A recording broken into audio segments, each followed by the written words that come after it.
Students, are you able to see my screen? Yes, sir.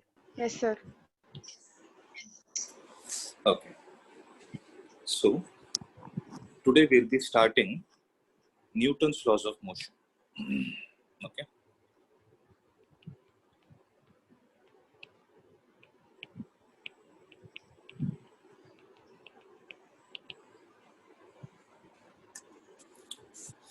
So, this chapter falls under a branch of physics.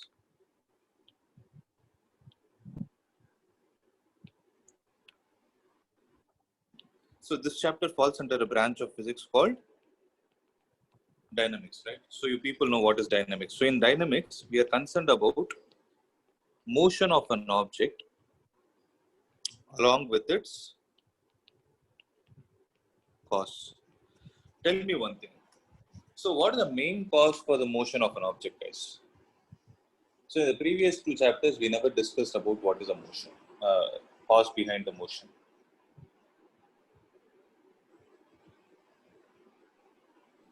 Force. Yes. So, it is force which is responsible for any object to move, right?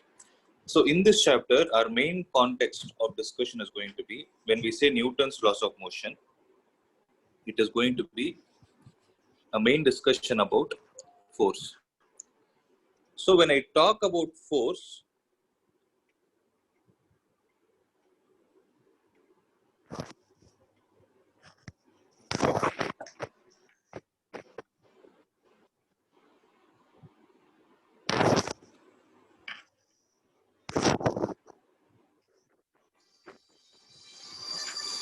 students, just a minute, there is an issue going on. Just a minute, I'm extremely sorry.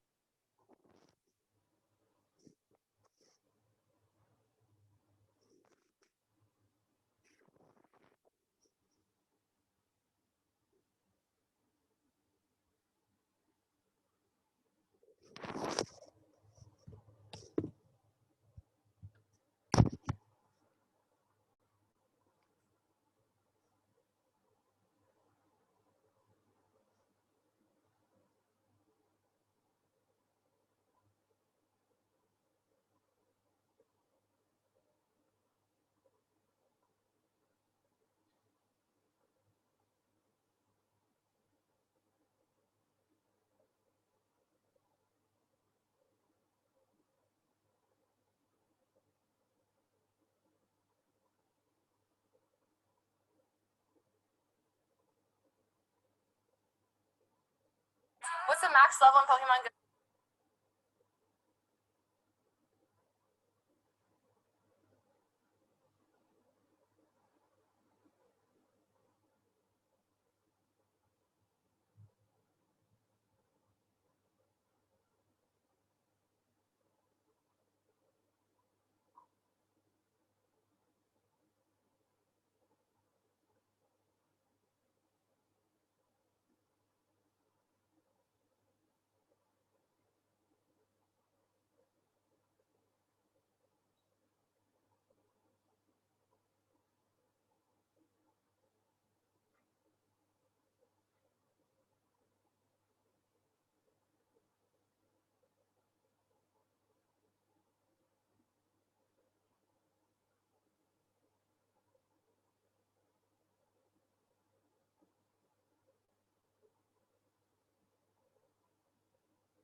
Yes, students. Sorry. So motion of an object along with its cause is what is going to be discussed under a branch called as dynamics, and the cause for the motion of object is force. Right. Secondly, so as I told you, in this chapter, our main concept of discussion will be about force. Right. Now, how do we define force? Let's look at the higher level information. So, how do you define force? It is a push or pull which is necessary for an object to be put into motion or to bring an object to rest. Accepted? So we can say either of them. So force, it is a push or a pull which is necessary for an object to be put into motion or to bring an object to rest. Means if there is an object already moving, we need to apply a force in the opposite direction to stop it, or if it is at rest, we need to apply a force in support of moving it. Right. Next. So what is going to be the SI unit of force? All these things you know. So SI unit is going to be Newton. CGS unit is dyne. So what is the relation between these two? 1 Newton is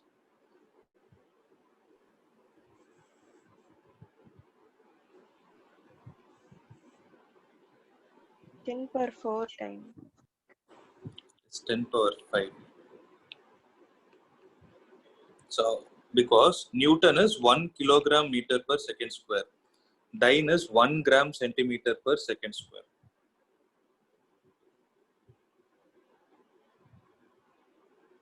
Okay. Then what is going to be the SI unit, the dimensional formula? Sometimes you might get questions based on this also. So what is the dimensional formula? It is ML T minus 2. T minus 2. That's it. Right. So we also know that force is a vector quantity. All these things are known. We have been applying it in many cases. Even in your 12th standard, we had been applying all these details. Right. Next comes the laws of motion. So Newton proposed 3 laws of motion, and what are they? First law is called as law of, guys, I want you to speak.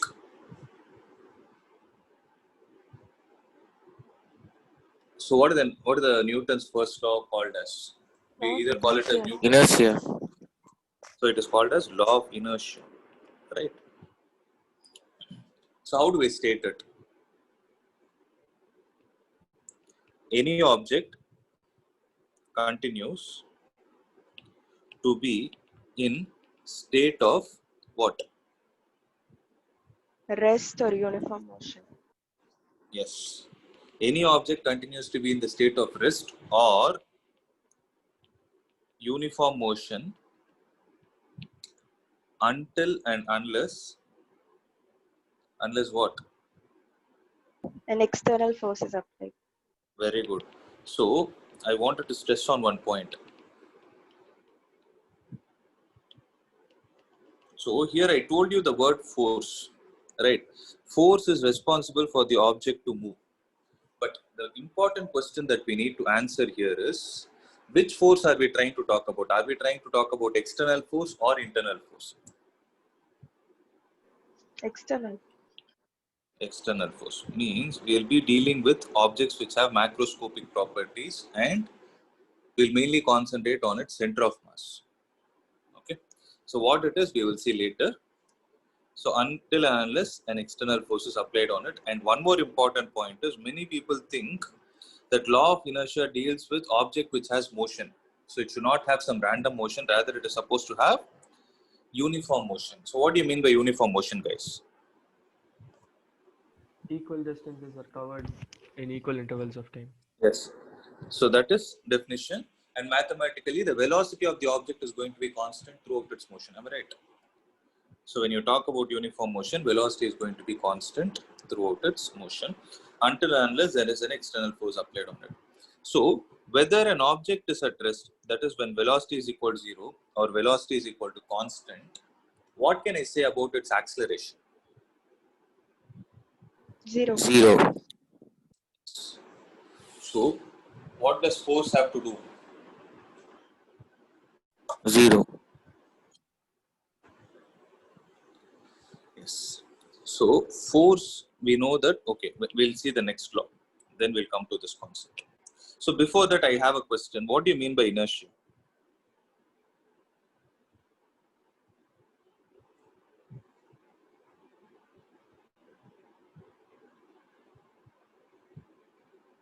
So inertia is the property of an object. Inertia is the property of an object to either be in the state of rest or in uniform motion. Okay. So if you ask me who is responsible for inertia, what will you say? External force. No, it is the mass of the object, because law of inertia depends on law of inertia. So inertia is a property of an object. See, for example, I have a small stone in my hand. Let's say I apply a force of 2 Newton. I have a rock of mass capital M, where I still apply a force of 2 Newton. I'm applying the same force. Okay, which one is easier to move? Smaller. The smaller one, logically, because the smaller mass offers lesser resistance to the force that you're applying. Accepted? So the smaller mass is going to offer lesser amount of what? Lesser amount of resistance to the force that you're applying. Means this has inertia lesser than the inertia of the second object. Can I say it like this? So which property, which physical property of the material is responsible for the inertia of an object? Mass. It's mass. Okay. So wherever you see inertia, because why I'm stressing on this point is in this chapter we'll call it as inertia. When we discuss rotation mechanics, there we'll call it as moment of inertia. Okay. So have this point in your mind. Inertia itself means a resistance offered by object. It is an inner property of the material. So if the resistance is offered by the object to the force, okay, we call it as inertia. If the resistance is offered by the object to torque, we call it as moment of inertia. Okay. And one more important point to be kept in your mind is wherever we use the word force, okay, force is always responsible for the translatory motion of an object. Means if you want an object to move along a straight line path, then you need to apply force. Torque is always responsible for what kind of motion, guys? You complete the statement. Torque is Rotational responsible motion. for dash.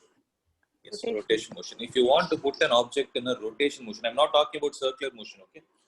So listen to my words carefully. If you want to put an object in rotational motion, then we need to apply torque. Rotation motion and circular motion are not the same. Don't get confused between these two again. Okay? How they are differentiated, we will see as time progresses. That circular motion we'll discuss in this chapter. Rotation motion in the next few chapters. Okay? I hope I'm clear till this point. Yes, sir. Right? Can I proceed? So the first law is like that. Second law,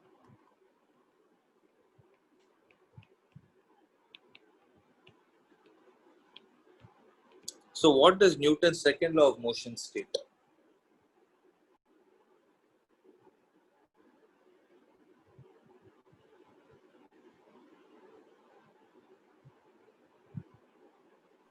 F is equal to ma, sir. But how did he get that? F is equal to ma is not a direct statement. Because this is a very, very important statement that we need to understand for us to understand the remaining concepts in physics. This is a very, very important law. Force is directly proportional to the rate of change of momentum. What momentum? Of the Rate object, of change of what momentum? There are two types of a momentum. linear momentum. Yes, you need to use the word linear momentum. So before we see Newton's second law, let's first understand what does linear momentum mean. If suppose you have an object of mass m in your hand and you give velocity to that object, let's say whatever value, if you give a speed v to that object, then you can define two important physical quantities related to that particular object. Okay, so wherever in physics you see an object of mass m and speed v, okay, what are the two important physical attributes we can associate with it? Kinetic energy. Kinetic energy and linear momentum. Yes. So you can either talk about linear momentum. Linear momentum is what? That is m into v. And what about kinetic energy, guys? It is half mv square. Are you able to understand this? So in this we need to take this linear momentum into consideration and then so on. So when you talk about Newton's second law of motion, it speaks like this: force is directly proportional to the rate. There's an important word. To the rate of change of what? Linear momentum. So F is directly proportional to dp divided by dt. Can I write it like this? Or I can write as delta p divided by delta t, which implies F is directly proportional to derivative of mass into velocity divided by time. F is directly proportional to m into dv by dt. M into dv by dt is going to give us acceleration. And when you remove the proportionality symbol, you introduce a constant, and the constant is found out to be 1. So that is why we say F is equal to m into a. And this is what we are actually learning as Newton's second law. But what is actually Newton's second law? It is the rate of change of linear momentum. That point has to be kept in your mind strongly. Okay, because when we solve the problem, we'll be using that concept more compared to F is equal to ma. I hope I'm clear, guys. Yes, sir. Yes, sir. Yes, sir. Okay, then I'm proceeding to the third law. So when I speak about third law, it is Newton's third law, which mainly speaks about what? It mainly speaks about action-reaction pair. Correct? So every action has what? Has an. It's an equal and opposite reaction. So what do you mean by equal and opposite reaction? FAB is equal to minus FB. So equal means equal in terms of magnitude, opposite in terms of direction. So if a force is applied on an object and the object is at what state? The object should be under what state? Every Rest. action has an equal and again, don't use the word rest. Every action has an equal and opposite reaction, provided the object is in, I'm going to use a word, is in equilibrium. So equilibrium doesn't mean rest. 1 minute.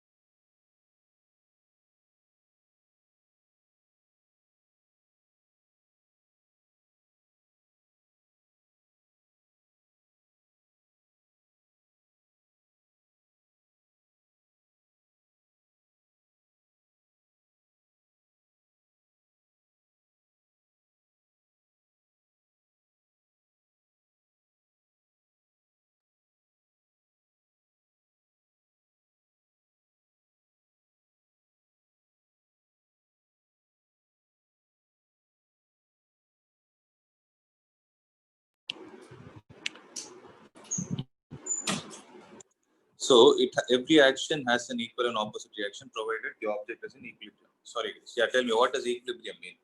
Somebody told rest. Rest doesn't mean equilibrium. Equilibrium has some other meaning associated with it. Wherever you see this word equilibrium, this year When also the we net saw, no? force, when the net force is equal to 0. Okay, net force is 0. I'm concentrating on more important word. It's not about force also, because equilibrium has something to do with the parameters related to motion. It remains to be in the state of motion it is in. What is the force? What is the important physical quantity which is related to force according to Newton's second law? Acceleration. It is acceleration. Okay. remains So constant. why I'm stressing on this point is yes, that's right. So why I'm stressing on this point is whenever you tend to say force is 0, right? Our mind will always think, because we never think of Newton's first law. That's how mind is designed. At least till you get experience in it. So what we will start thinking is force is 0 means object is not moving. Need not be. If the net force on the object is still 0, it can still move, but with a uniform velocity or uniform speed. Okay. So wherever you see equilibrium, acceleration is 0. So now try to relate. Here when I say acceleration is 0, I'm saying that the sum of all the forces is 0.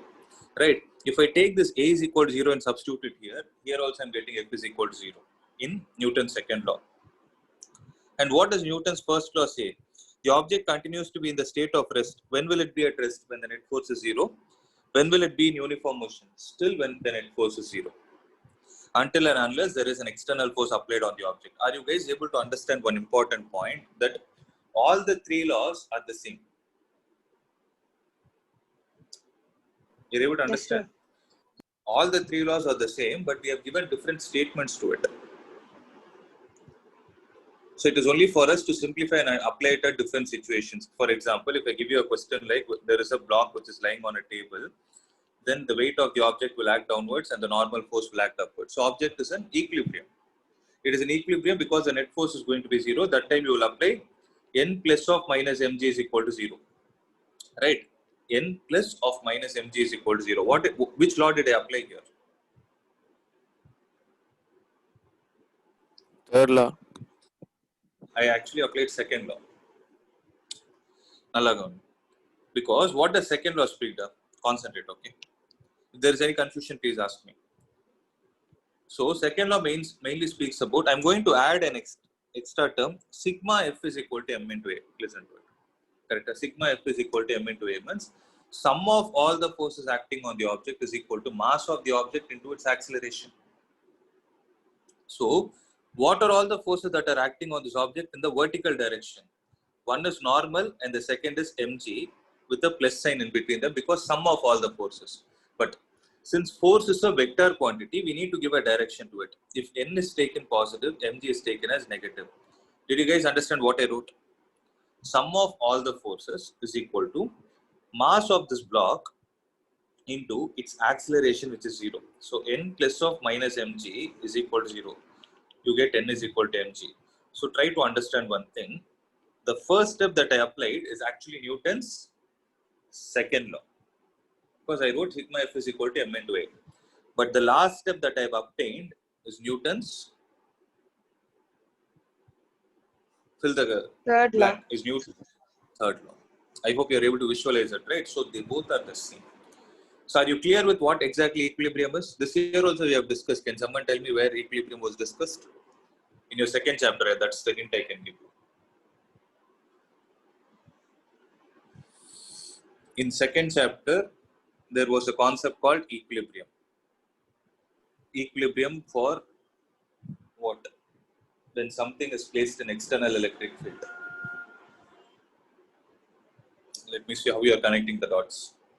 So the force acting on a charge in an external electric field is It's not the force. Something else.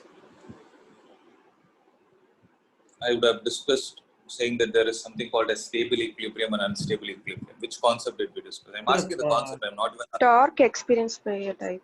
Dipole in an electric Yes. field. When you place an electric dipole in external electric field, you would speak about two concepts. One is stable equilibrium and unstable equilibrium. Everything gets carried forward from here only. Okay. So The reason why I'm asking is because the questions will be framed in such a way that it will not be restricted to this chapter. It will get linked to other chapters also. So you should not tend to forget them, okay? Have all these things in mind. So I hope all the three laws are clear, right? Any doubt in this? No, sir. Okay. So I just wanted to do few problems based on these concepts. They are all very simple problems. This is going to be your laws of motion DPP. Okay, DPP3 it is. You can read the questions from here. Shall we try? So tell me, all the problems are simple. I think we should be able to solve each problem in less than 2 minutes. So please read the question and tell me how to do, what comes to your mind. So there is a boy standing on a weighing machine, observes his weight as 200 Newtons. So what is given?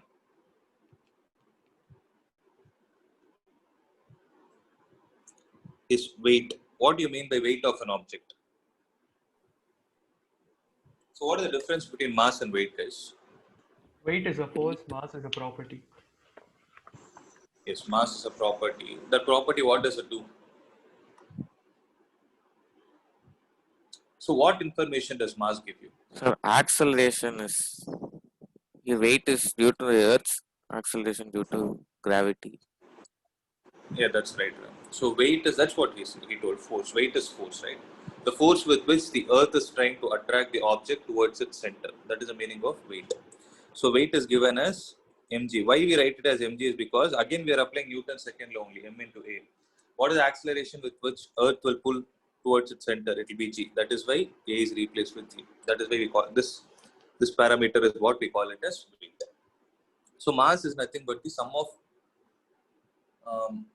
I can say the measure of quantity of the material is what is called as mass. Right. So here there is a boy who is standing on a weighing machine, observes his weight as 200 Newton. So mg is given, which is of 200 Newton. When he suddenly jumps upwards, his friend observes that the reading has increased to 400 Newton. The acceleration with which the boy has jumped. Can you tell me?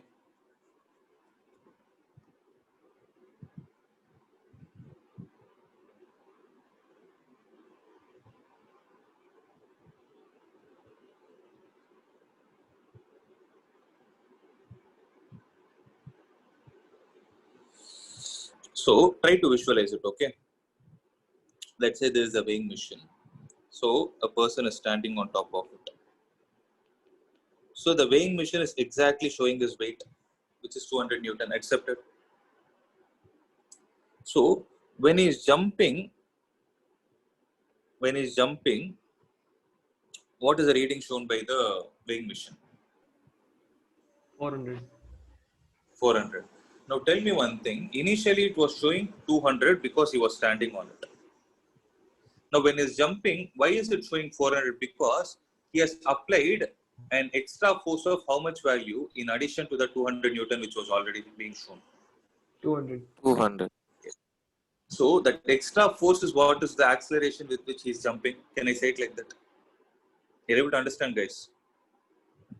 Yes, sir. So the force which is causing the acceleration is nothing but 400, that is a new reading shown by the machine, minus 200, which was the previous reading which was already shown by the machine, that is 200 Newton. Right? Now what is the force, now what is the acceleration with which he has jumped? So what will be the acceleration?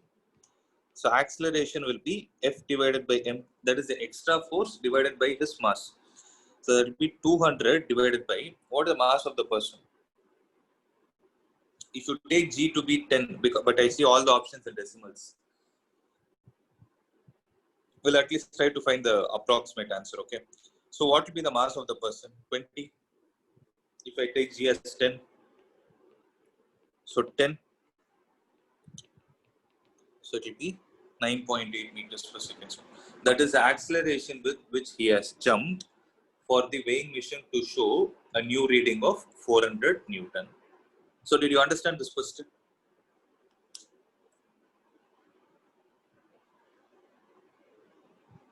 Yes, sir.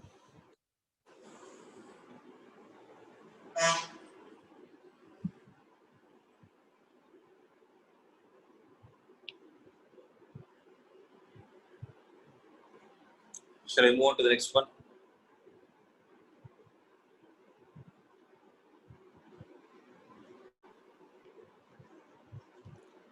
So can you guys try this? A force of 6I cap plus 8J cap Newton acted on a body of mass 10 kilogram. The displacement after 10 seconds, if it starts from rest, will be.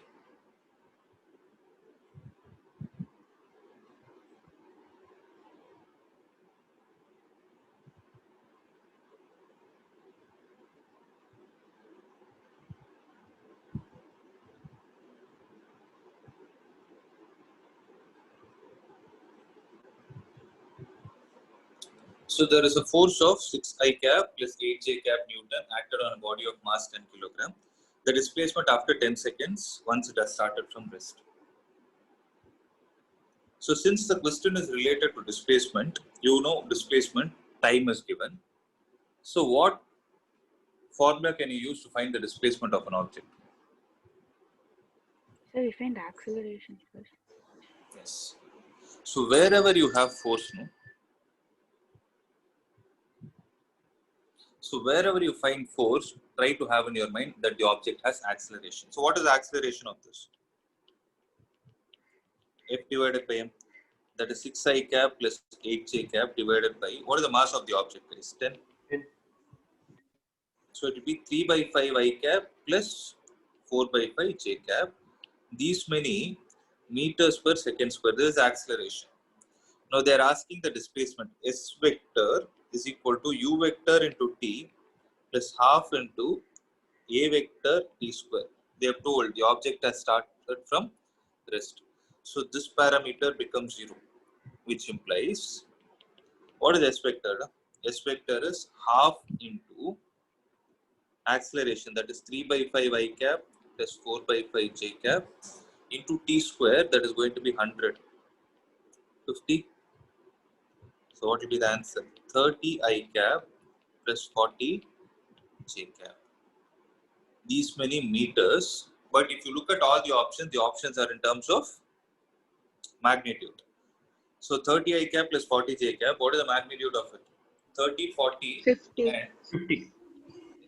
option should be A. And if you observe how to find the direction it makes with the x-axis. So to find the direction, it is very simple. It is tan inverse of what? Y coefficient divided by x coefficient. That is 40 by 30.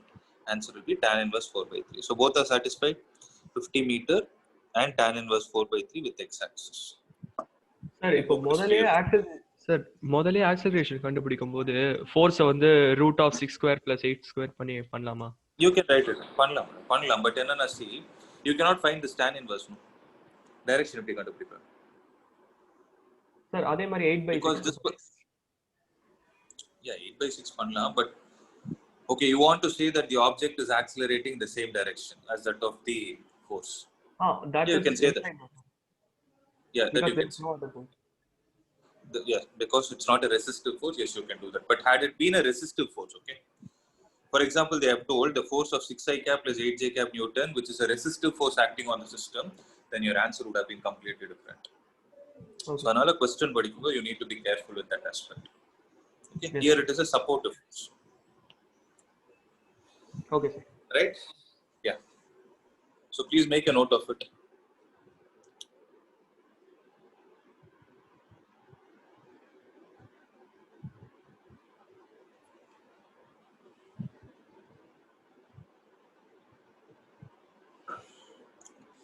So once you're done, let me know.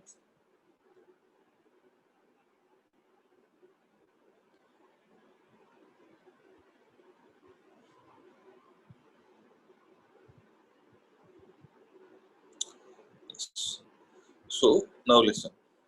So we have discussed 3 laws now. The next concept, the next important law that we are going to discuss is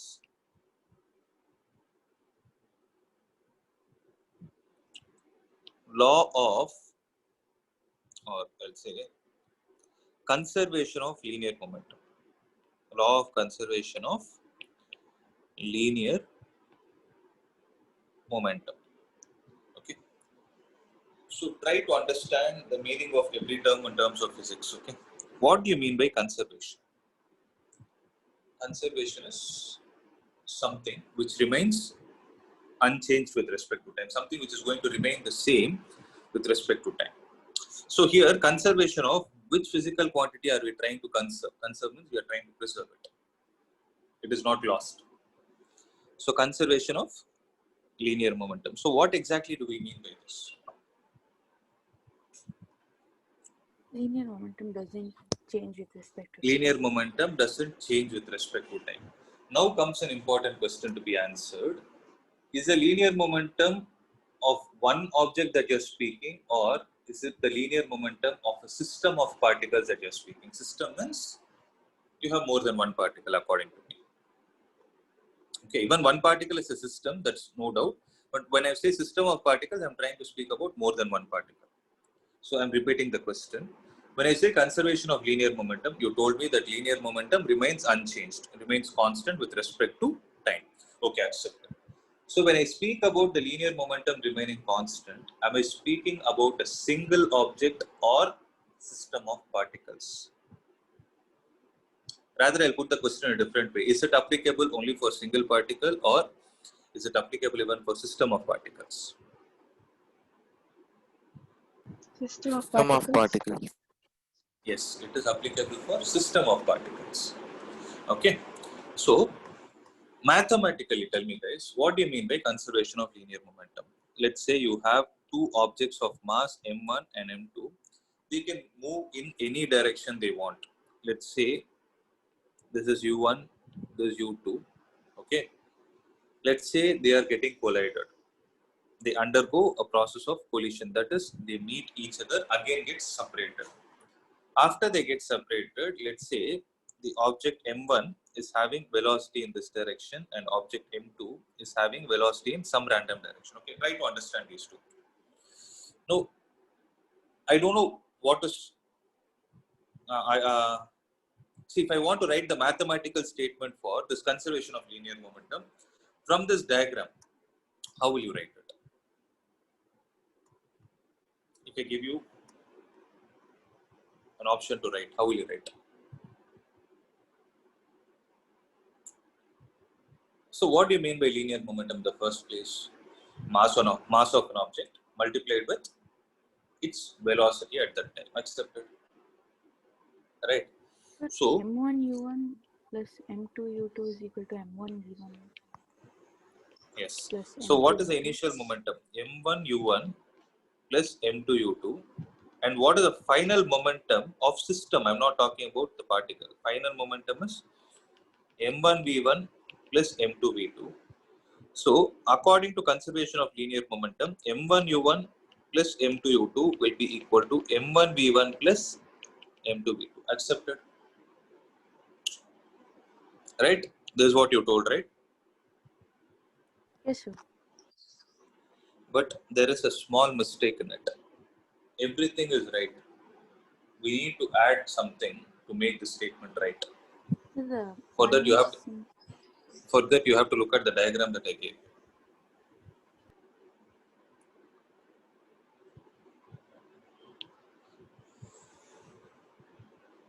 It's very, very simple. You just need to make everything as a vector quantity. Now it is right. And the reason for that is very simple. I intentionally gave you a diagram where the velocities are random. Aditi, whatever you told, no, it is applicable only for one-dimensional motion. Okay. One-dimensional motion provided the object is moving in the same direction before and after collision. Or else, one important point you're not supposed to forget any time is momentum is also a vector quantity. So wherever you're dealing with vectors, no, I suggest you to use the vector symbols and then proceed. Because we are used to solve the problems in scalar. Don't do that. Try to use vector quantities, you will get the answers directly. So I hope the statement is clear, guys. So there is a mathematical expression that I gave you. Yes or no? That is from the basic understanding of what do I mean by conservation. Yes or no, guys? I have an important question here. If I ask you to put a statement, like I want to know, is this conservation of linear momentum applicable under all scenarios? Whenever you feel like, can you apply it? Or is there a specific case under which you are allowed to use this? If that is the case, what is going to be the statement of it? Can someone tell me?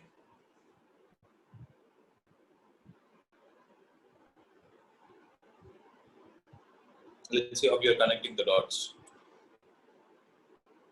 Guys, I asked a very basic question. I asked you the statement of conservation of linear momentum.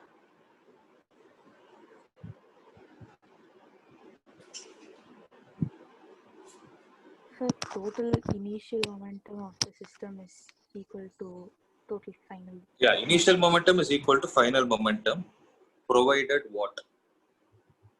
Provided what should happen? What should happen for this thing to happen? Collision. System in equilibrium. That is the important word I was expecting. That's right. So for any system in equilibrium, when I say equilibrium, the next net force on the system should be 0. For any system under equilibrium, we can say that its linear momentum is conserved, provided it is in translatory motion. It should not be in rotation motion. I'm talking about translatory motion. That is when the external force acting on the system is 0, linear momentum is said to be conserved, right? So linear momentum is said to be conserved.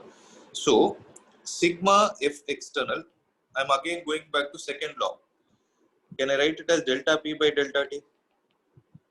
Right. So when I say F external 0, can I say 0 is equal to delta P by delta T? Which implies delta P is 0. What do you mean by delta P, guys? It is the change in linear momentum. Change is always final minus initial. If that is 0, then I can say P final is equal to P initial. That is how you actually got the statement. Okay. So why I stressed on all these points is this is also applicable in many parts of mechanics. Especially when we discuss collisions, elastic, inelastic collisions and all, there we apply the concept of linear momentum. The conservation of linear momentum, to be more specific. I hope I'm clear.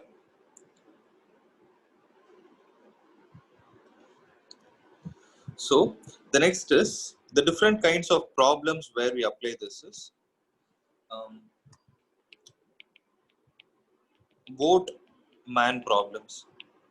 So when I say boat-man problem, it is not like the one which we dealt in relative velocity. Here, boat-man problems means there will be a man standing in a boat, and the man will jump into the river, and we have to find what is the velocity with which the boat will get recoiled. Okay. Similarly, you can talk about a gun and bullet problems. Similarly, there will be certain problems where they will say a shell is disintegrated. That is, it gets split into multiple parts. A shell is disintegrated into multiple parts. We need to find out what is the velocity of each part, provided some other variables are given to us. So these are all few problems where we can apply it. And the reason for everything is, I'll tell you the logic. When you talk about a boatman problem, what will happen is, there will be a boat, there will be a person standing on the boat, okay? And the person, when he jumps, what will happen to the boat?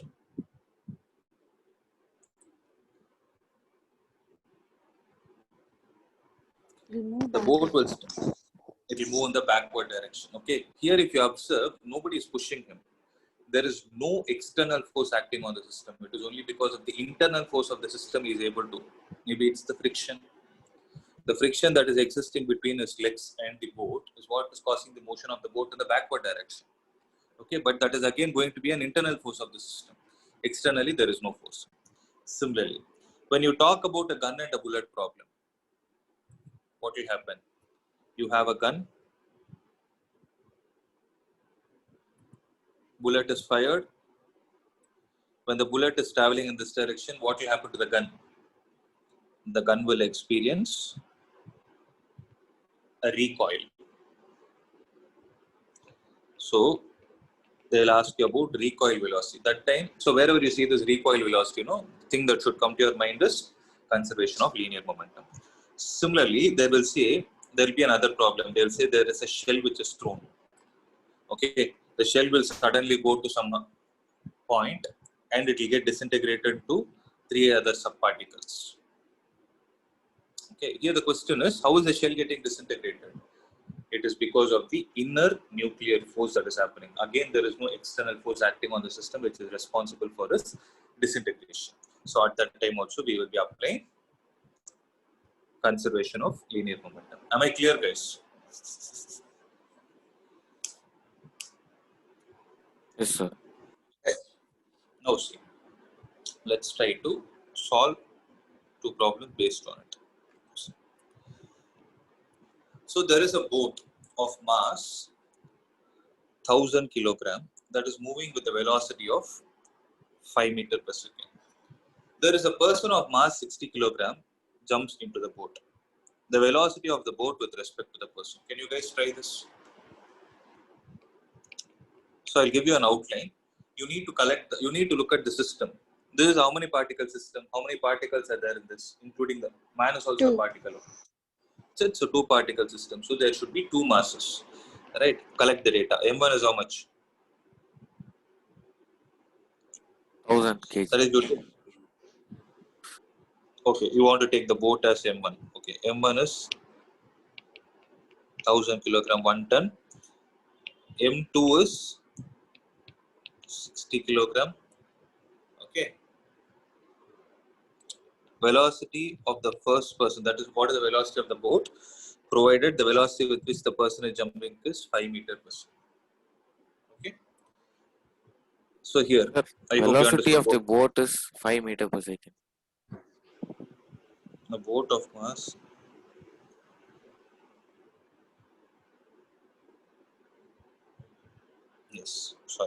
velocity of, they have asked with respect to man, right?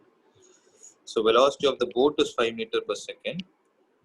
So you need to find the velocity of the boat with respect to the man. So for that, first we need to find what is the velocity with which he has jumped. So how to find it, guys?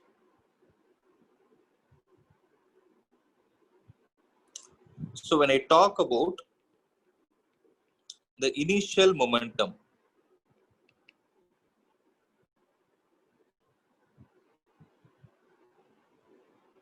okay. So observe, what I'm going to do is I'm going to change the question in this way. I'll call this as U1. And what was the velocity, initial velocity of the person with respect to boat? Was the person moving in the boat? No, sir. So it is 0. okay.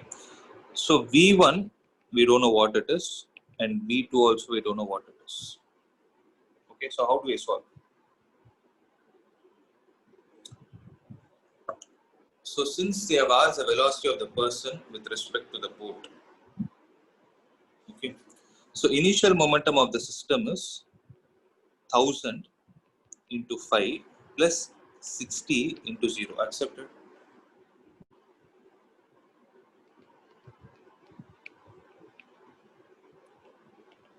So what is the final momentum that is going to take place?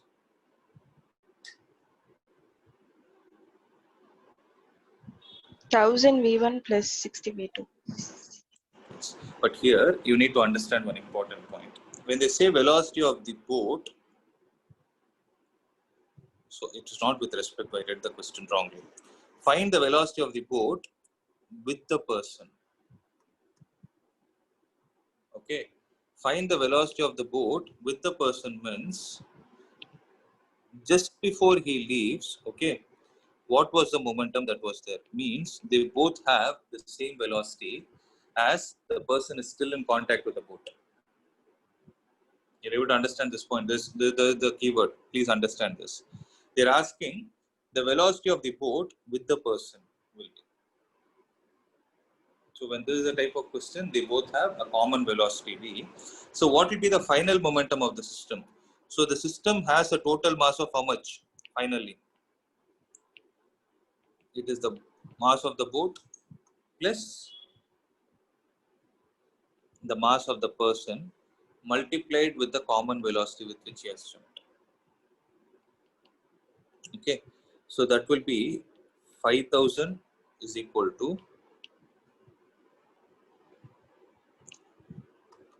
5,000 is equal to how much is this? 1,060 multiplied with v. V and v will get cancelled. Can you find out what is the answer?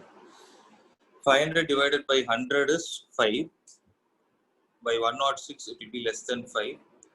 So the options that I am able to see are 4.71 should satisfy. It's A, sir. Yeah. So it is 4.71 meter per second. You need not sit and solve.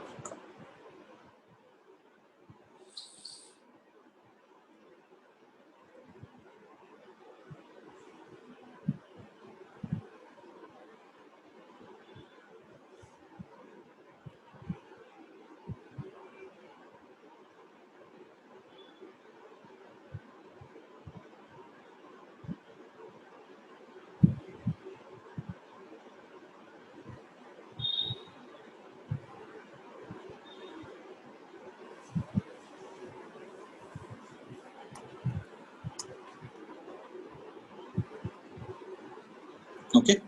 Shall we move on to the next one, guys? Try this.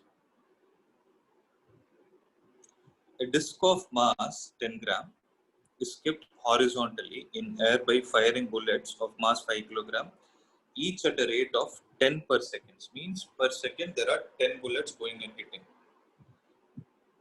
If the bullets rebound with the same speed, the velocity with which the bullets are fired.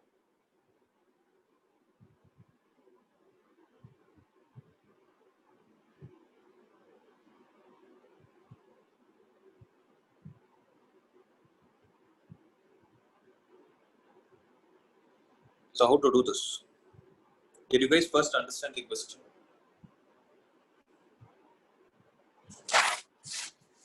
Are you guys able to visualize or not?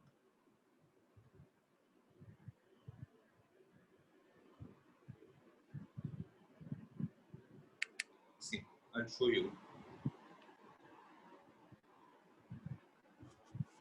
Yes. See, suppose this is the disc, okay? The disc is kept horizontal in the air. So, if suppose this was the disc, if I remove my hands, what would have happened to it? Let's understand the basics. I'm holding it, it's able to stand up. Because of the friction between my hands, I'm able to hold it, it is able to stand. Suppose I leave contact with this object, it is going to fall. The disc is falling. Right? Why is it happening?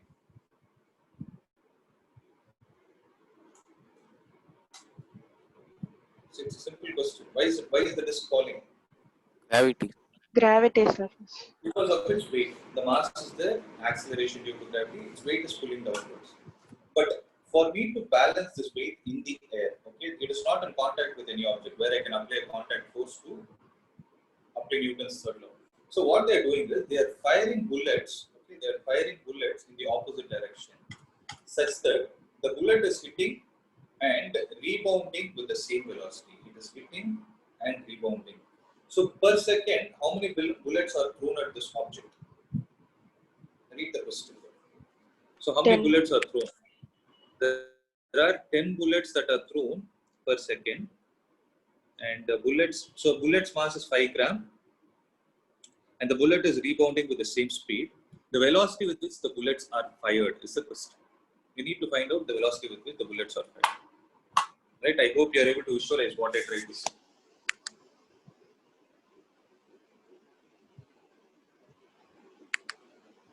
Right? So, how to solve this? Disc is like this. I'm taking one such bullet. Let's say the bullet is traveling with speed v. It is again rebounding with the same speed v.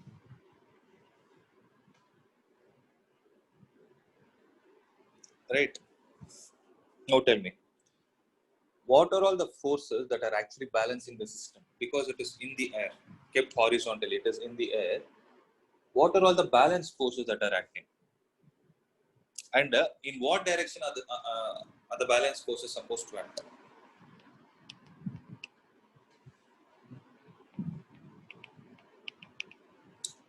So, since the disk has mass associated with it, what will be the weight of the disk? Weight will be 10 into 10 power minus 3 into g. That is 10 power minus 2 into 10. Answer will be 10 power minus 1 Newton. Accepted, guys?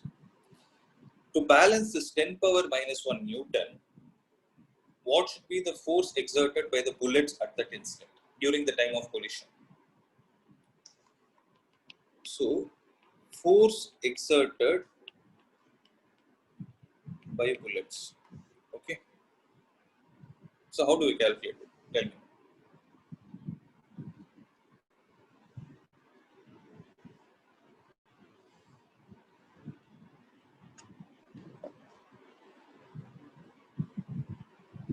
Mass into acceleration. Mass into acceleration. But here you don't have acceleration of the bullet.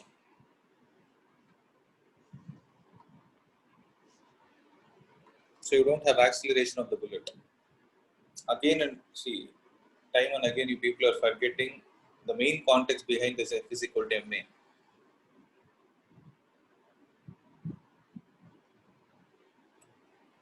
See, I'll put it this way, okay? What is happening? The bullets are experiencing collision. Please have this in your mind. Wherever collision is applicable, you need to think in terms of momentum. Because mass of the bullet is given, we need to find its velocity. Mass and velocity, the parameter which relates is momentum. Think in terms of momentum, no?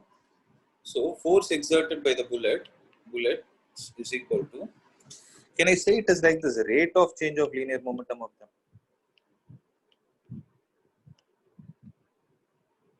Correct? So what is the rate of change of linear momentum that is taking place? So rate of change of linear momentum is final momentum minus initial momentum divided by the time it takes. Okay. So I'm interested to find what is the rate of change of linear momentum taking in 1 second, because I have information about the number of bullets thrown at the disk for number of bullets fired at the disk for 1 second. So time I will take it as 1 second. So what is the mass of the bullet, guys? 5 grams. So 5 into 10 power minus 3 into, when I say V final minus V initial, you need to be very careful here. This is V final minus V initial divided by time is 1 second. Is there any doubt in the expression which I wrote? No, sir. Yes. So 5 into 10 power minus 3 into, what is the final velocity of the bullet?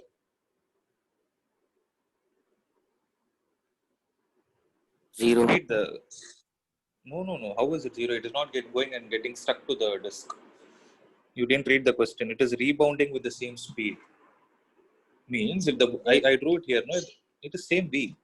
So if you take the downward direction as V, because here I'm concerned only about its magnitude. I know that this force is only balancing the weight. V minus the upward force, I will take it as minus V. Okay, again, one common mistake that happens is V final minus V initial. Many of them take it as zero because it is rebounding with same speed. No, its momentum gets doubled. It is because velocity has direction. So it is 2V into 5 into 10 power minus 3. Accepted, guys? So 2V into 5 into 10 power minus 3. This is happening due to how many bullets? One bullet. One bullet. But how many bullets are actually fired? Into 10. Yes. Into 10. Okay. So this is the total force exerted by the bullet before, the total force exerted by the bullet before and after collision. This force is what is responsible to balance a weight of 10 power minus 1 Newton. Okay. So equate both and tell me what is the answer. Make it fast.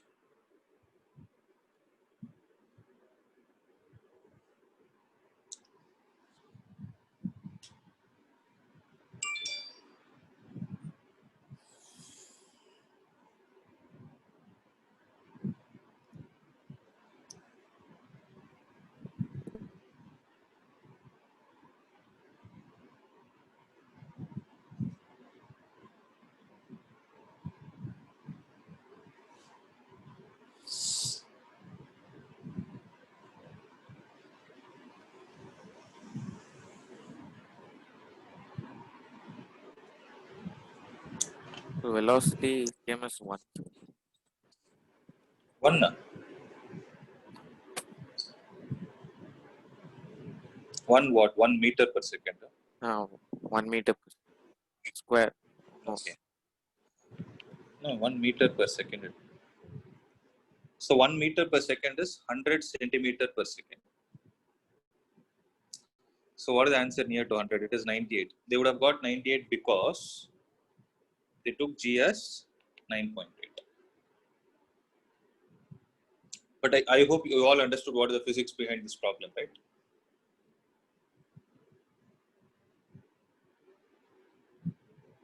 Yes or no? Yes, sir. Yes, sir. Okay. Fifth question.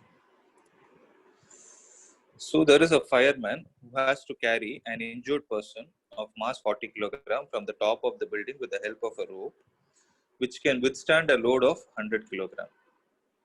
The acceleration of the fireman, if his mass is 80 kilogram, will be what?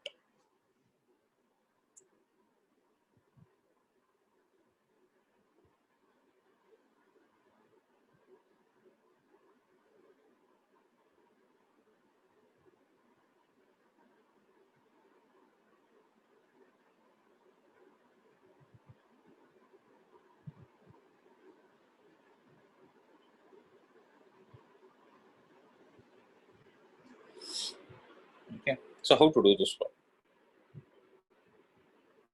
So there is a rope. Again, try to understand. There is a rope, and there is a fireman of mass 80 kilogram, and there is another person on his shoulder with a mass of 40 kilogram. So what is the total weight? It is 120 kilograms. Will the string be able to withstand it according to the question? So fireman has to carry an injured person of mass 40 kilogram from the top of a building with the help of a rope, which can withstand a load of 100 kilogram.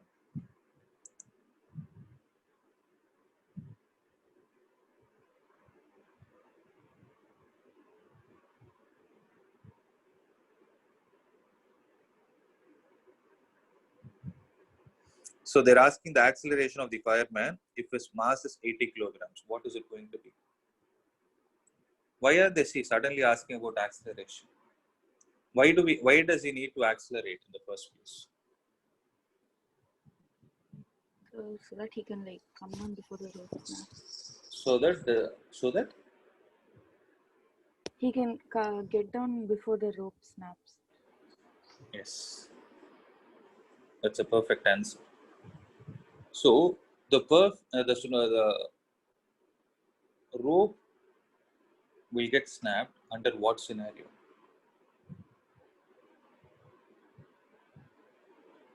Only when the rope is not able to offer the necessary tension force. Are you guys able to understand what I'm trying to say? So, if you know what is the maximum tension the rope can offer, what is the maximum tension the rope can offer? If this is the rope, then how much mass am I allowed to suspend at the end of it so that it does not break? 100 kg. Sorry? Now be confident whether it is right or wrong. 100 kg, right?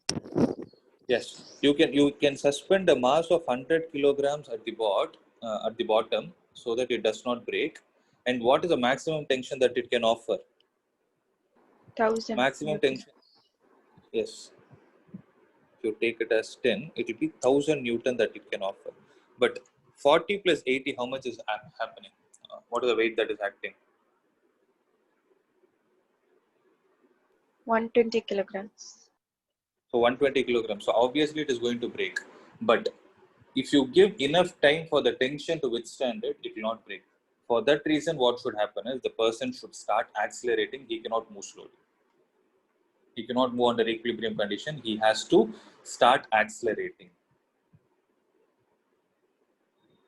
They will understand, guys. Okay. he has to accelerate in such a way that he's trying to reduce the net force acting on the string. So look at the way I'm going to solve this. Tension is equal to 1000 Newton. This is the maximum force offered by the rope. This is the maximum force that it can take. So now the question is, what is the total mass of the system now? So total mass that we have is 120. Whatever is going to be the acceleration of this fireman is going to be the same acceleration of whom? Of the person, of the injured person, accepted. Right. So total mass is 120 means if I multiply this 120 with G, I'm definitely going to get a value more than 1000 Newton, which it can withstand, it is going to break. So both of them will fall down. If suppose I add more acceleration to the person, okay, if I add more acceleration to the person, means if he is accelerating in this direction, then what will happen? In addition to G, in addition to the already existing acceleration due to gravity, his acceleration will also get added. Now tell me, will this value be less than 1000 Newton? No, sir. Obviously it is no, right? Because you already have a 10 here. 10 plus something, even if it is 0.1, it is definitely going to be more than 1000.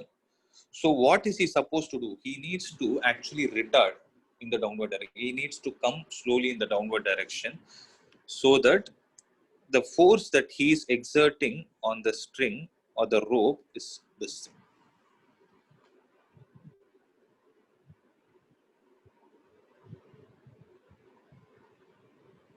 Okay, in such a way that 120 into G minus A is able to balance the maximum tension that is available.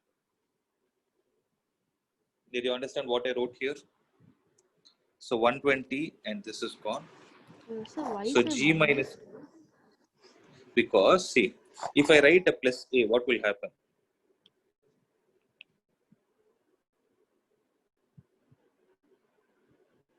He cannot accelerate more. It means he cannot slide down very fast. If he does that, still the string cannot withstand. Because this point should be in your mind. 1000 is a maximum limit. Okay, 1000 is a maximum limit, but the mass which is already existing is 120. If I multiply that 120 with G, it is definitely going to be more than 1000. To already existing G, if I add an A, it is definitely going to be more than that value, which will not satisfy the maximum tension condition. So for maximum tension condition to get sustained, what should happen is the person cannot accelerate, rather he is supposed to decelerate. Okay, that is why I put a minus sign here. So that this is a big value, 120 is a big value. A big value multiplied with a smaller value, you can bring it to 1000 mathematically. I'm speaking in terms of mathematics. That's what has happened. So G minus A will be equal to 100 divided by 12. 100 divided by 12, that will be 10 divided 5 by 3. So what will be the value of A? A will be G minus 5 by 3, that is 10 minus 5 by 3, 30, 25 by 3, somewhere around 8 point.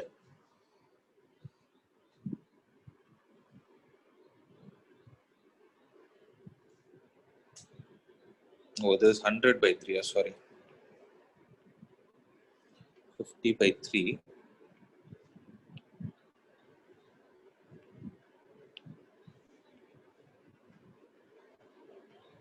So A will be equal to 10 minus 50 by 3 minus 20 by 3.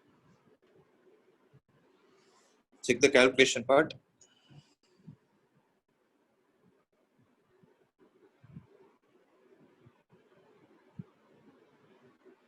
120 Sir, into 10. why is Yeah, tell me. 100 by 12 written?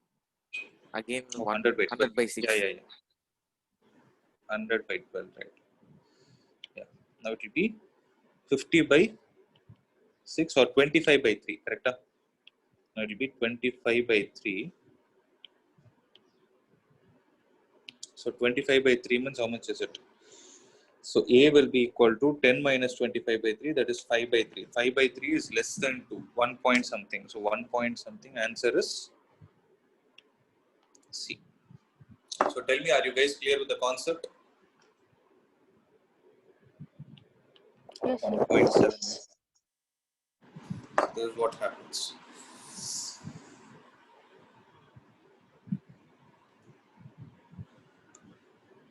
Okay.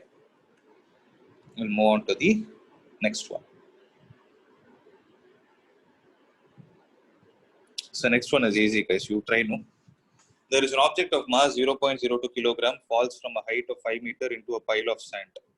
So there is a pile of sand. Okay. There is an object which is falling from a height of 5 meter. So it is falling due to its own weight, that is mg. Once it hits the sand, what will it experience?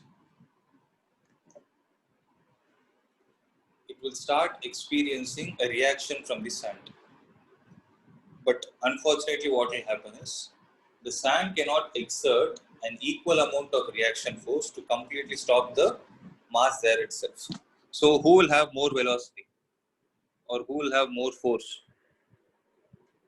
Body. The body. The body will have more force such that it will start penetrating into the sand and it will stop after a certain distance because it starts experiencing more amount of resistive force as it progresses down. So they're asking how much distance within the sand will the object penetrate, or they have given the distance of 5 centimeter before it stops. So 5 centimeter. So what is the force exerted by the sand on this body? So the force exerted by the sand is happening only for a distance of how much value, guys? Only for a distance of 5 centimeter. Before that, who is exerting the force? It is only gravity. Why have they given that information? For you to find out with what velocity the object is coming and hitting the sand. So can you find out what is the velocity with which it is hitting the sand?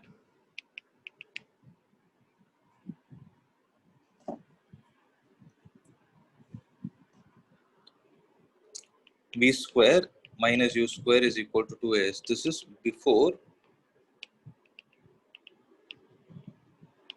hitting the sand. So v square is the velocity with which it is hitting minus u square is 0 square is equal to 2 into what is the acceleration of the object? That is 10 into what is the distance through which it is falling? It is falling through a distance of 5.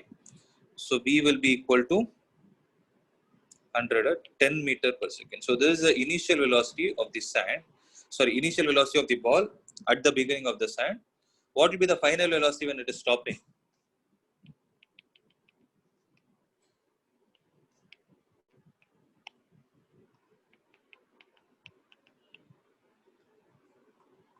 So what will be the final velocity, guys? It is coming to Rest. so this will be 0 minus u is how much? 10. The 5. Yes. So 100 is equal to 2 into acceleration is what you need to find. Distance is 5 centimeter. 5 into 10 power minus 2 meter. So 2 into 5, 10. This will go, which implies A is equal to minus 10 in minus 1000 meter per second square. This is the resistive force, resistive acceleration experienced by it. So what will be the force, guys, then? F is equal to m into A. M is 0.02 into acceleration is minus 1000. So what will be the answer? Minus 20 Newton. So the value closer to it is minus 19.6. Any doubt on this?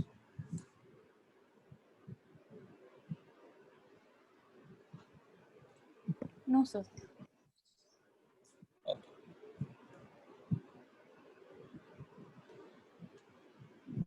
Sir, why is it negative? Which one? The force.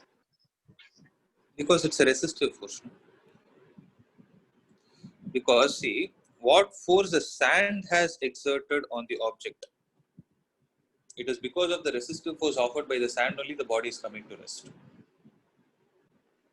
Okay, that is why this minus sign, since it is resistive.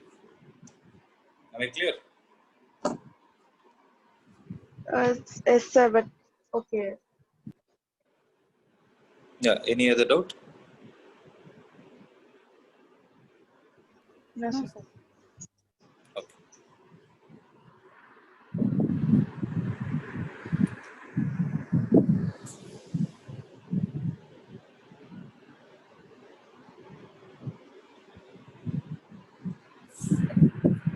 So I'm going to the next problem. See, 7th and 8th is based on impulse. So before we wind up the session, we can try out this problem. Question number 9 we will try. In an arrangement shown in the figure, the ends P and Q of an unstretchable string. What do you mean by unstretchable string? Means its length is going to be constant. Move downwards with a uniform speed U. Pulleys A and B are fixed. Mass M moves upward with the speed of how much value? Okay. So I will do this question. Observe this. So what they're trying to say is the string is there, right? From P to Q, the string is there, right? This part is unstretchable in the sense it does not have any elastic properties associated with it. Now, logically, tell me one thing. When P and Q are simultaneously going in the downward direction, what will happen to the mass M? It will start moving in the upward direction.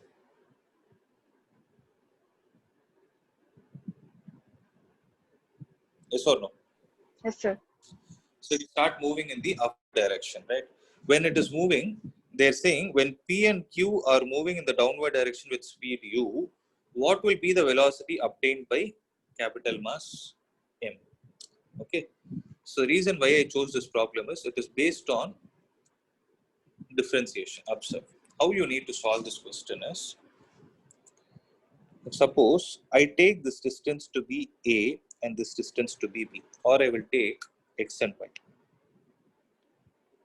X and Y, then how much is this distance, guys?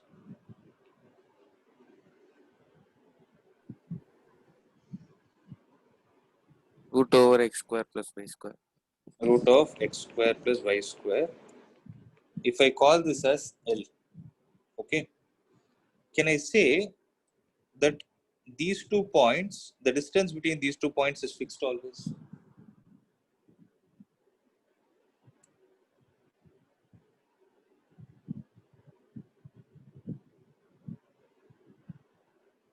Right? Can I say that these two distances are L? So can I say L square is equal to x square plus y square? Accepted? L square is equal to x square plus y square. Now, out of x and y, which distance is going to be constant? X is constant. X is constant. So if I differentiate on both the sides, I'll get 2 into 2L into dl by dt. You know chain rule, right? So you're going to get 2L into dl by dt is equal to 0 plus 2y into dy by dt. Can I say it like this? Right. So 2 into, what is the speed with which the length is moving? The string is moving with the speed of how much value? U. If this is going down with the speed u, so 2 into u into, okay, oh, sorry, 2 into L into dl by dt is what is u? Accepted? U is equal to 2y into, what is dy by dt, guys? Dy by dt is the speed with which this block of mass m is being pulled upwards. That is what we need to find. So 2 and 2 will get cancelled. V will be equal to u into L divided by y. Tell me, what is L divided by y from this triangle?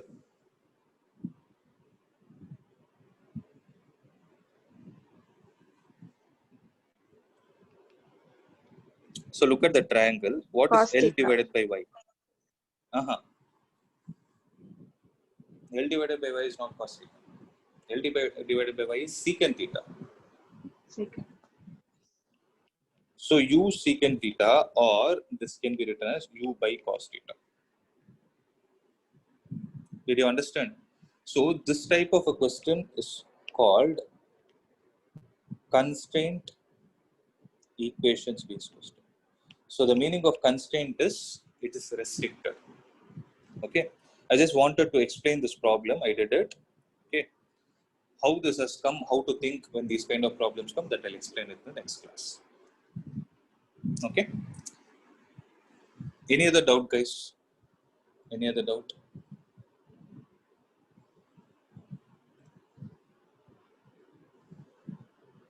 No, sir. Sir, today is the No, right? chemistry class revision. Will you upload the video for it? Yeah, it will be there. Okay. Okay. So any other doubt from no other doubt, right, from today's class? So I'll share the DPP. You people work on it. Any doubts, we'll get it cleared in the next class. Okay. 1 minute.